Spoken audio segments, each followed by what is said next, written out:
नमस्कार दोस्तों। Short hand house Tikamgarh के यूट्यूब चैनल पर मैं अंकित चौरसी आप सभी का स्वागत करता हूं। दोस्तों, आज का हमारा डिक्टेशन 400 शब्दों का ओपी शुक्ला बुक से लिया गया है। डिक्टेशन के अंत में वीडियो को लाइक करें, कमेंट करें और शेयर करना ना भूलें। डिक्टेशन शुरू करते हैं 3 सेकंड बाद। स्टार्ट। सभापति महोदय, वित्त मंत्री जी ने सदन के सामने जो वित्त विधेयक प्रस्तुत किया है, मैं उसका समर्थन करता हूं।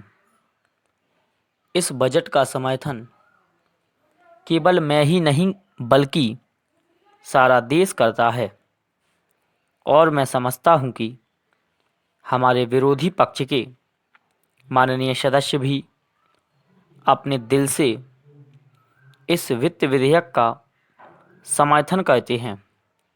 पहली बार इस सदन में इस प्रकार का बजट प्रस्तुत किया गया है।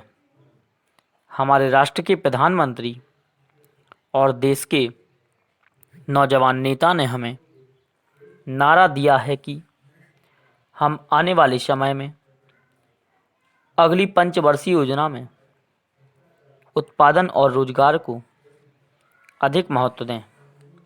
इसी सिद्धांत को लेकर माननीय वित्त मंत्री जी ने उत्पादन को बढ़ाने के साथ साथ हमारे देश से बेरोजगारी को समाप्त करने के लिए साहसिक कदम उठाए हैं।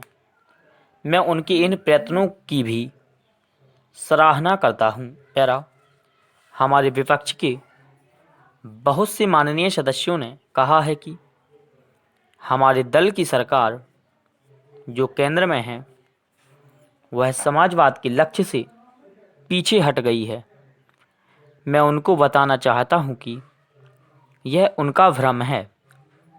इस बजट में जिस तरह से विभिन्न क्षेत्रों में प्रावधान किए गए हैं वे संकेत करते हैं कि वे केवल करोड़पतियों के लिए ही नहीं हैं बल्कि हमारे देश के जनसाधारण लोगों की आवश्यकताओं की भी पूर्ति करते हैं।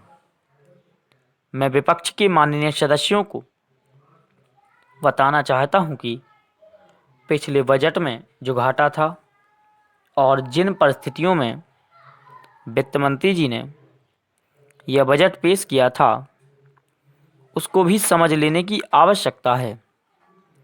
उस घाटे को किस प्रकार से पूरा किया जाए, यह भी एक बहुत बड़ा उत्तरदायित्व हमारे वित्त मंत्री जी पर है। इस बजट में जिस तरह से वित्त मंत्री जी ने बड़े साहसपूर्ण ढंग से इस घाटे को कम किया है, उसके लिए मैं वित्त मंत्री जी को धन्यवाद देना चाहता हूं।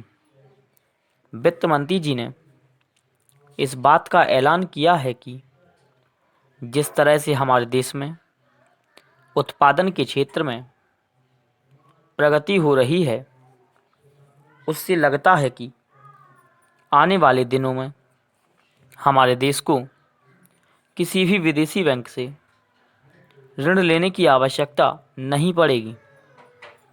जब हम विदेशी बैंकों से ऋण लेते थे तो विरोधी पक्ष के लोग उसकी आलोचना करते थे, लेकिन अब जब उन्होंने यह घोषणा की है तो हमें उनकी घोषणा का स्वागत करना चाहिए।